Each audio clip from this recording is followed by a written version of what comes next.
Bismillahirrahmanirrahim. Assalamualaikum warahmatullahi wabarakatuh. Waalaikumsalam warahmatullahi wabarakatuh. Alhamdulillahi rabbil alamin. Wa bihi nasta'inu ala umuri dunya waddin. Allahumma salli ala Fatimata wa abiha wa ba'aliha wa baniha wa sirril mustawda'i fiha bi'adadi ma ahata bihi ilmuk, amma ba'du. Tadi sekalian, remaja putra putri yang dimuliakan dari Allah Subhanahu wa taala, pada hari ini kita mengadakan dan mengadi syahadah Sayyidah Fatimah Az-Zahra alaihissalam. Saya ingin bercerita tentang satu tempat yang terdapat dan terletak di kota Madinah, kotanya Rasulullah Shallallahu Alaihi Wasallam. Tempat itu namanya Baitul Ahzan. Baitul Ahzan, nama tempat di Madinah, tepatnya di pemakaman Baqi di masa itu. Bait apa artinya bait? Rumah, ya, bisa rumah kecil, bait, atau tempat diam walaupun sementara. Ahzan apa artinya? Ahzan artinya kesedihan. Jadi Baitul Ahzan artinya tempat atau rumah kesedihan. Apa maksudnya? Tempat atau rumah untuk bersedih di situ. Oh, ada rumah tempat untuk bersedih. Ya, orang sedih di situ. Ya. Gimana ceritanya Baitul Ahzan itu? Kok bisa ada tempat namanya Baitul Ahzan? Nah, dengerin ceritanya begini.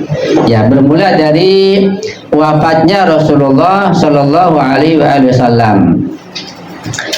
Setelah wafat Rasulullah, tentu orang yang paling mencintai Nabi adalah keluarganya sendiri. Yang di masa itu masih ada siapa? Sayyidah Fatimah Az-Zahra, putri tercinta Rasulullah, Sayyidatun Nisa'il Alamin, penghulu seluruh wanita di seluruh alam, dunia dan akhirat, Sayyidah Fatimah Az-Zahra. Sehingga ketika Rasulullah wafat, ayahanda beliau, maka putri beliau Sayyidah Az-Zahra sangat sedih sekali, luar biasa. Bahkan dikisahkan beliau menangisi siang dan malam, begitu. Ya. Nah, kita akan cerita berikutnya, kita lihat dulu kondisi rumah beliau. Jadi rumah Rasulullah itu kecil, bukan besar kayak begini, enggak, kecil. Bahkan juga bergandengan dengan rumah Sayyidah Zahra, rumah Sayyidina Ali yang pintunya bersambung langsung. Jadi sangat kecil. Sehingga ketika Rasulullah meninggal dunia, Rasulullah wafat dan Rasulullah dikuburkan di tempat itu, maka makam Rasulullah, kuburan Rasulullah berdekatan dengan rumah Sayyidah Fatimah Az-Zahra. Itu ceritanya, enggak jauh. Kemudian setelah Rasulullah meninggal dunia, perhatikan baik-baik. Setelah Rasulullah wafat, nah ternyata kaum muslimin banyak yang datang berziarah ke makam Rasulullah siang dan malam. Nah, ketika mereka berziarah ke makam Rasulullah yang baru meninggal dunia, mereka ketemu dengan Sayyidah Fatimah Az-Zahra, para wanitanya, dan melihat Az-Zahra alaihissalam berduka, sedih siang malam begitu. Nah, kesedihan Az-Zahra selewafatnya Rasulullah yang dijumpai oleh para wanita yang kunjung berziarah ke makam Rasulullah, jumpa dengan Az-Zahra, itu kesedihan beliau membawa pesan. Jadi ada kesedihan yang membawa pesan. Nah, pesannya itu bisa membahayakan sebagian orang. Seperti kesedihan, nangis, duka dari Imam Husain, bawa pesan pergerakan, bawa pesan politik, ini bisa berbahaya. Nah, karena itu ketika dianggap berbahaya pesan ini, maka orang-orang yang dianggap besar dan orang yang tidak suka pada keluarga Nabi, mereka datang kepada Sayyidina Ali, ya, protes. Sehingga datang mereka, wahai Ali, ini istrimu putri Rasulullah Az-Zahra menangis siang dan malam. Kita tidak suka, kita ini terganggu pada malam hari, nggak bisa tidur, siang pun kita nggak bisa berbuat apa-apa. Tolong bilang pada istrimu menangislah siang saja atau malam saja, gitu, jangan siang malam, kita terganggu. Itu kata sebagian orang yang merasa terganggu. Nah kita bertanya, memangnya Azharo nangis kayak apa pakai mic itu sehingga terganggu semuanya? Apakah Azharo keliling ketika nangis ke jalan-jalan ke ganggang?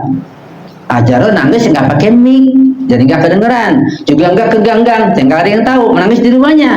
Juga nggak terus menerus, masa nangis terus kapan makannya, minumnya, sholatnya, terima tamunya, apa maksudnya begitu? Nah, kata mereka datang, ya minta agar nangisnya siang saja atau malam saja. Itu ada maksud yang kita belum paham. Datanglah Imam Ali, suami Azharo, kepada Azharo menyampaikan pesan orang yang datang. Wahai putri Rasulullah, istriku Azharo, mereka datang meminta kepada kamu agar menangisi Rasulullah itu, agar sedih kepada Rasulullah siang saja atau malam saja. Begitu. Apa kata Azharo? Wahai suamiku Ali, ya, sampai aku menjumpai Rasulullah dan aku orang yang paling cepat jumpa dengan Rasulullah, dan aku tidak lama lagi hidup dengan mereka semua ini, aku tetap akan menangis siang dan malam. Begitu. Aku tidak akan berhenti demi Allah. Imam Ali menyampaikan pesan ini kepada mereka yang datang. Wahai jamaah, Azharo tidak menerima, dia akan tetap menangis siang dan malam. Mereka kembali, mereka gagal begitu. Mereka makin banyak protes sampai akhirnya Imam Ali memutuskan untuk membuat tempat namanya Baitul Ahzan di Baqi. Dari makam Rasulullah di Masjidil Haram itu, ya, di Masjid Nabawi ke Baqi paling nggak jauh 50 meter paling. Maka setiap pagi Azharo dengan Imam Hasan Hussein masih kecil datang ke tempat itu untuk berduka, untuk menangis di sana. Jadi tidak lagi di sebelah makam Rasulullah, tidak di rumahnya, sehingga para tamu yang datang tidak lagi jumpa dengan Azharo, dan tangisan tidak membawa pesan politik. Itu maksudnya, ya. Nah, ternyata ketika dipindahkan ke Baitul Ahzan, tangisan Azharo, justru malah masyarakat melihat ada apa kok Azharo dipindahkan. Kenapa? Justru malah timbul lebih banyak tanda tanya, ada apa. Justru malah terbongkar sebagian orangnya tidak suka pada Ahlul Bait, ya. Jadi malah semakin terbuka. Nah, setelah lama di sana baru kembali lagi. Itu kisah tentang Baitul Ahzan yang tujuannya adalah dibuatkan tempat oleh Imam Ali untuk tempat dukanya Sayyidah Fatimah Azharo. Sebabnya gara-garanya mereka memprotes Azharo nangis terus siang malam agar pisah dari ayahnya Rasulullah, tidak sedih terus. Kenapa? Karena sedihnya datang tamu-tamu membawa pesan, mereka bertanya, dan akan terbongkar kejahatan sebagian kaum munafikin. Itu kisahnya begitu ya. Jadi bukan Baitul Ahzan tempat duka Azharo. Jangan dikatakan menangis siang dan malam, menangis terus pakai suara, enggak menangis terus, enggak siang malam begitu. Maksudnya adalah kesedihan dukanya itu nampak siang dan malam, sehingga bawa pesan yang membuat sakit hati, membuat enggak enak orang-orang yang tidak suka kepada Nabi, enggak suka kepada keluarga Nabi. Itu maksudnya. Sehingga dibuatkan Baitul Ahzan justru malah membuat pesan yang lebih menonjol lagi.